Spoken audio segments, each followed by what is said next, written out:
So, I'm done with praying. You understand? But give me your hand. I see you traveling to overseas. As a man of God, as a prophet, as I speak upon your life, go and prosper. As a man prosper. As I speak upon your life, may you receive your healing permanent in Jesus' name. Amen. What evil shall happen to you? Amen. Any bad spirit in this body, I say, Holy Ghost, fire! Holy Ghost, fire! Amen. You can go. Your healing is permanent. Come to church on Sunday, I'll be with you. Let me attend to the next one. No, what did I hit myself doing? But I hear about that. I'll come up with it. Oh, you make it. Oh, Pastor DJ. Take him. Imo. Men of God. We are just one, but in Trinity in Christ. Trinity. Yeah. Oh, what do? When I'm here, he's a way another man in this village. What's the honorable man? Oh, no, before we start, I see fire spirit in this man. I see crocodile. I see scorpion spirit in this man. Pastor, what you say, you are right.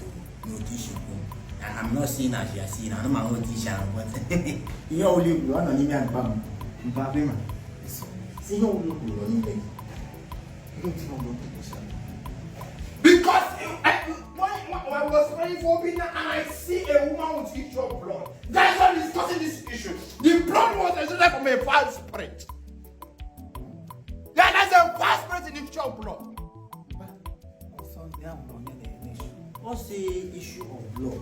No man because of an issue of blood. What about issue? Then you need to say issue. What about issue? Pastor, prophet. What do issue of blood? Onye mere me here, we want them moke. We want them moke. She know the bath. So me, and guys are meeting. Why you will public? She lift up my hand. Even in English. Fire! Now, this order of your body will chase your husband away. Why you blame me? Now, dear, na banish. Bath yourself. Take off your armpit. Without doing dear, na humble. Think about a smell of on a tati. Oh, will I walk on jumper? Why are Panonia number 1 year to cheat? Also, make a free effect. Messia effect. Mali effect. It can wait fake a phone. Messia effect. Okay, for Nandua. Messi effect. You will put an amount name my effect. What to opposite to tire bus. Was the Gabe Bogan, a lot as it. But I won't know what now black. Come wish my problem started to ask so Messi effect. Oh, Palamodi hot of me. More than that, they will look up. We will come. You see, Imo, they said God proposed a man with both. It was written. Sean, you understand what I'm saying? Man imposed and God proposed. They say in the Bible, they say God imposed and man proposed. Do you understand what I'm saying? I say, Chineke go. Madu go Chineke go.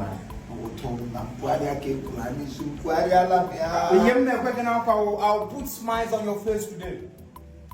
Church. I see you smiling. But before we start, I see five spirits in you. Crocodile, marine spirit, aquatic spirit, tribal soul. I see five spirits in you. I see crocodile. I see tribal spirit. I see marine kingdom.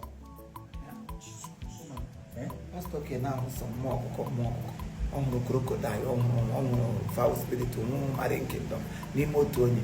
Your pastor, Coneu, Congo, happy by the bands and maybe she will like that. One thing goes on now, but I did put a man maybe shaping. Believe room, Chile, I won't never be too low. And then I go, we are home near Lego, whom that Nimero aeroplane or we hold. Kabe that go to come when I had a deal with the other couple. You give on more scorpion on board than we. Oh, yeah, whom more can even whom more who's to take a man. Okay, before I start again, I am Prophet Odumeje Junior. Can you hear me? And I want to deliver you today. Have you been to Australia before?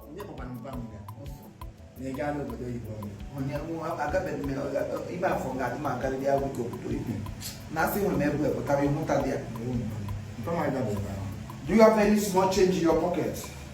So we can proceed. Change. Any small money in your pocket so we can proceed.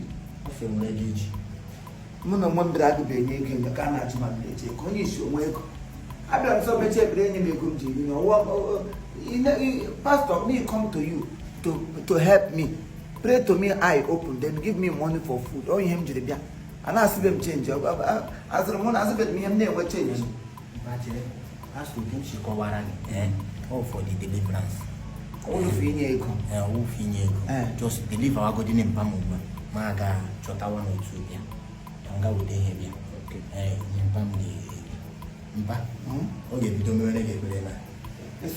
Okay, we don't know any game. Kanga would be now. Master, you go take on at that side. Mama, live for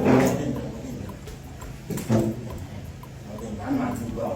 What is this? Pastor, thank you. Imo, how are you? How are you? Thank you, sir. Thank you, man.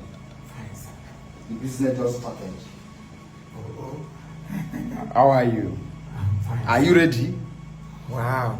Are you ready? I don't have ready. Ebena bụ ka ndị nsọ jiri kwatu mgbidi. Abụsị ebere na-abụ ka ndị nsọ jiri kwatu mgbidi Jeriko. Ekpere na-abụ ka ndị nsọ jiri kwatu mgbidi Jeriko.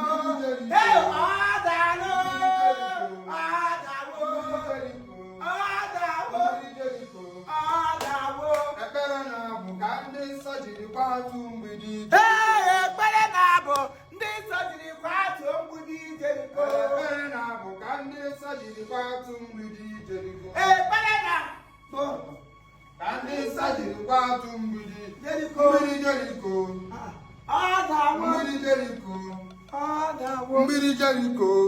Ọdawo. Mgbidi Jeriko. Ọdawo. Ekpere na-abụ ka ndị nsọ jiri kwatu mgbidi Jeriko. Ekpere na-abụ ka ndị nsọ jiri kwatu mgbidi Jeriko. Nna ịsọ wee ekpere na abịa ndị ebe yichiri Mgbidi Jeriko. Ọdawo. Mgbidi Jeriko. Ekpere na-abụ ka ndị nsọ jiri kwatu mgbidi Jeriko. Mgbidi Jeriko. Mgbidi Jeriko. Mgbidi Jeriko.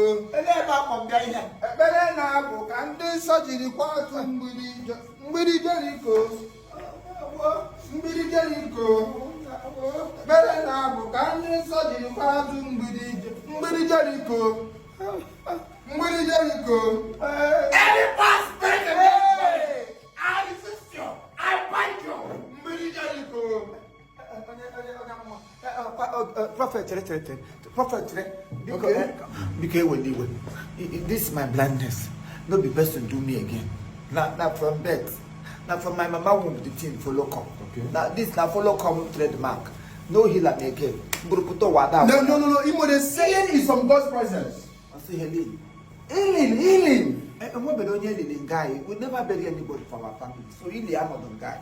Also. You don't understand what I'm going to. They say healing is from God's mountain up mountain. I don't want to do my work. As no book wants in a car. Oh, healing. Yeah. Well, actually, it's not healing. I'm not healing. But I'm him. What do I boy? Imo, how are you? Imo, how are you? I'm fine. Imo, Sir? how are you? I'm fine, sir. Now your voice turned it. Now about the words of war. Your voice be the sound of war. But this one where you talk last, now better one. Maybe we use this one so that heaven will hear us. Imo, onye really here. Anybody with the lunch shop, the lunch shopper. It was written. It was not opposite. It was written. Now, channel. Imo. Imo. Yeah, baby. Oh, yeah, to Raja. Walk more.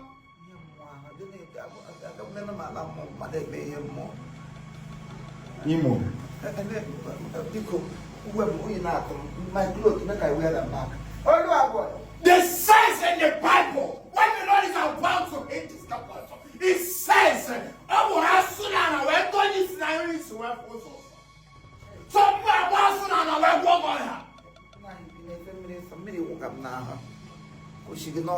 That is a shower of blessing. From where, sir? From shower. And on a bathroom. that is a showering spirit. I see you, and I'm going to heal you. Your healing is in my hand, because it says, "We shall trumpet on top of scorpions and scorpions." I am a radical pastor. I am here to step what the Lord has started in my life. God said, "My son, go to the world, heal the blind, heal the sick." I'm here to heal you.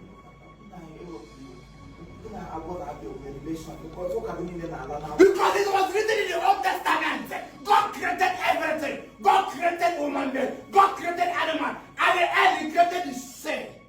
My wife son and I were walking. Asa? Yeah, my sweet. Oh, Asa can be a boy. Baby, it's our Asa. Asa, Kego? happen me, she Imo. I'm gonna go do. Imo. I see what I saw. I go happen. Lose. Oh, my boy.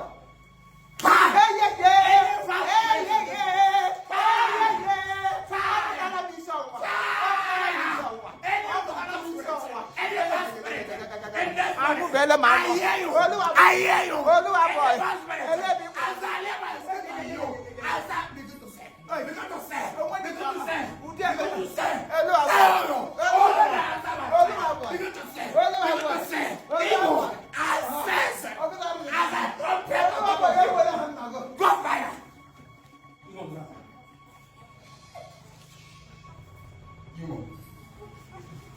Imo.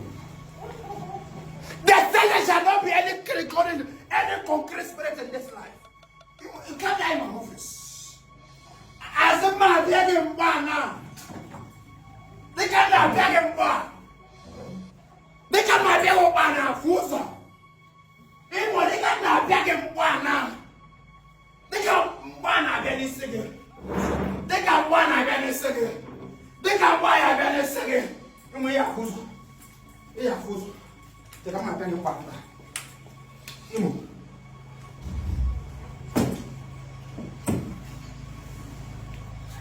Yàrá náà bò ká ń dé sọ́ọ̀jì ní kwá tó ń gbòdì ìdè ipò. Mpa.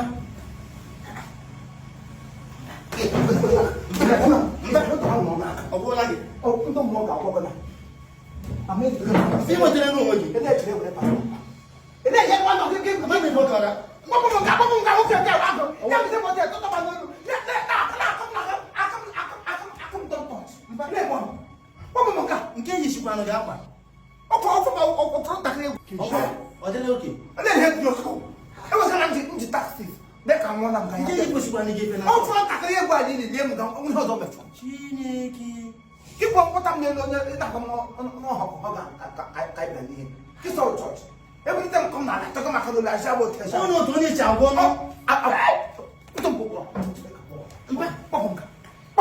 Chichi match that one. Chichi. Olúwa. Mpa. Mo se to papa ngwa na dia ku bo kan ko bra ba de ku bo mu kejo dia. Onya ya. Oh, yo di konde be gana. Mpa ba no go. Ele bi. Dem. Ni eyeglass. Papa da na mi ya be na no ku be. Ina ka ko, tina ka akwa.